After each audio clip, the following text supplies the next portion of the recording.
आपने कभी किसी ऐसे गांव के बारे में सुना है जहां रात के सन्नाटे में एक कुआं खुद सांस लेता है, जहां से औरतों की चीखें सुनाई देती हैं, पर कोई नहीं जानता कि वो जिंदा है या मर चुकी है।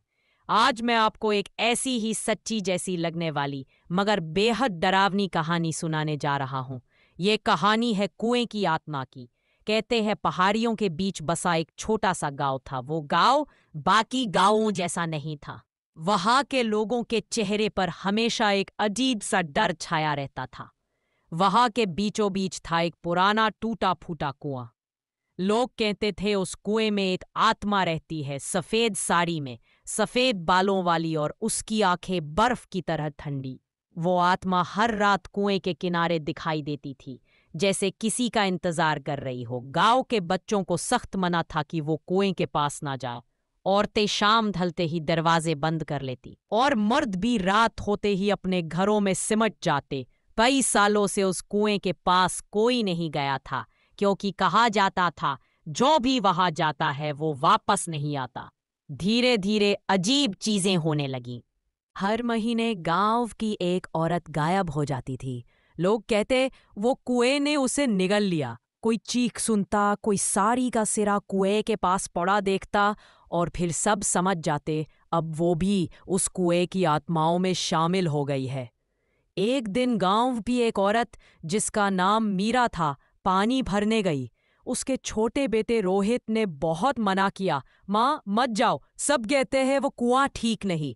पर मीरा बोली, बेटा मैं जल्द। उसकी आंखों में दर्द ऐसा था जैसे 100 साल का बूढ़ापा उतर आया हो।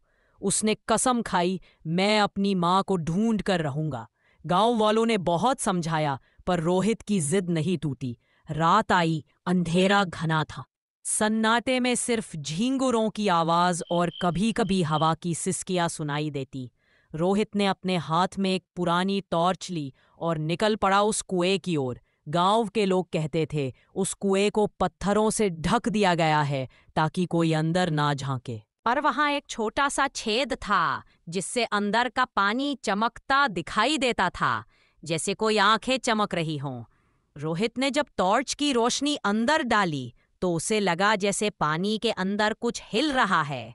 वो धीरे धीरे झुककर देखने लगा। अचानक उसे लगा जैसे किसी ने उसका नाम पुकारा हो, रोहित। आवाज बिल्कुल उसकी माँ जैसी थी। वो कांप गया, पर दिल की गहराई से वही आवाज उसे खींचने लगी। वो बोला, माँ आप हो ना? फिर आवाज आई, हाँ बेटा मैं यहां हूं, आओ मुझे बाहर निकालो। उसकी आंखों से आंसू गिरने लगे। वो बोला, माँ मैं आ रहा हूं। धीरे धीरे उसने पत्थर हटाना शुरू किया। कुआं जैसे जिंदा हो उठा। हवा का एक तेज झोंका आया और पेड़ों की डालियां कांप उठी।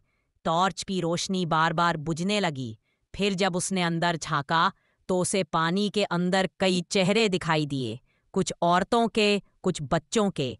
सबके चेहरे सफेद, आंखें खाली, होठ सूखे। रोहित डर गया। उसकी सांसें तेज चलने लगीं। वो पीछे हटने ही वाला था कि अचानक कुएं के पानी से एक सफेद हाथ बाहर आया और उसके पैर को पकड़ लिया। वो चिल्लाया, छोड़ो मुझे, पर उस हाथ की पकड़ बहुत मजबूत थी।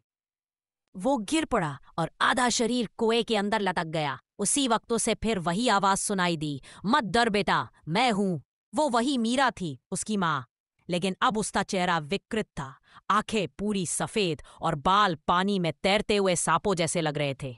रोहित चिल्लाया, माँ ये आप नहीं है, आप कोई और हैं। मगर अब देर हो चुकी थी। कुएं का पानी उबलने लगा और सफेद धुआं ऊपर उठने लगा। पूरा गांव सन्नाटे में डूब गया। कुत्ते चिल्लाने लगे। हवा का रंग जैसे काला पड़ गया। लोग अपने घरों से बाहर आए, पर कुएं के पास सिर्फ रोहित की टॉर्च पड़ी थी, वो भी टूटी हुई, और पास में कीचड़ पर सिर्फ एक छोटा सा पैर का निशान। रोहित कभी वापस नहीं आया। सुबह हुई तो गांव के बुजुर्गों ने देखा कुएं का पानी अब लाल हो चुका था। कहा जाता है कि उस रात के बाद से हर पूर्णिमा की रात उस कुएं से एक बच्चे की आवाज आती है, माँ मुझे बचाओ।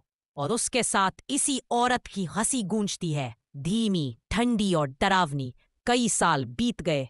आओ खाली हो गया। लोग वहां से भाग गए क्योंकि हर रात कुएं के पास सफेद साया दिखाई देता। कहते हैं वो साया रोहित की माँ मीरा की आत्मा है, जो अब खुद किसी और को नहीं बल्कि अपने बेटे को ढूंढती फिरती है। कभी कभी जब रात बहुत शांत होती है और हवा में नमी बढ़ जाती है, तो दूर से किसी की सिसकियां सुनाई देती है। लोग कहते हैं वो कुएं की आत्मा की पुकार है, जो अब भी अपने अगले शिकार का इंतजार कर रही है। तो दोस्तों, अगर आप कभी किसी पुराने गांव से गुजरे और वहां कोई टूटा फूटा कुआं दिखे, तो झांकने की कोशिश मत करना, क्योंकि कौन जानता है वो कुआं सिर्फ पानी नहीं बल्कि मौत का दरवाजा हो। हेलो दोस्तों, अगर आपको ये कहानी डरावनी लगी हो तो वीडियो को लाइक करें, शेयर करें और ऐसे ही रोमांचक किस्से सुनने के लिए हमारे चैनल हॉरर स्टोरी ऑफिशियल को जरूर सब्सक्राइब करें। फिर मिलेंगे अगली कहानी में। तब तक रात में अकेले मत निकलना, क्योंकि कहीं कोई तुम्हें देख तो नहीं रहा।